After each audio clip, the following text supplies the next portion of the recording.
Cool crayons. Make a colorful piece of art. You'll need canvas, crayons, white glue or hot glue, and a hairdryer. Step 1. Glue a row of crayons onto the canvas.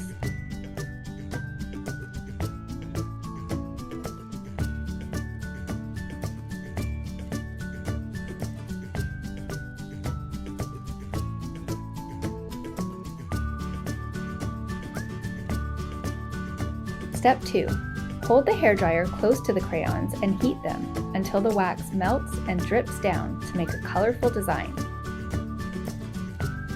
Tip: place scrap paper or cardboard under the canvas to catch drips.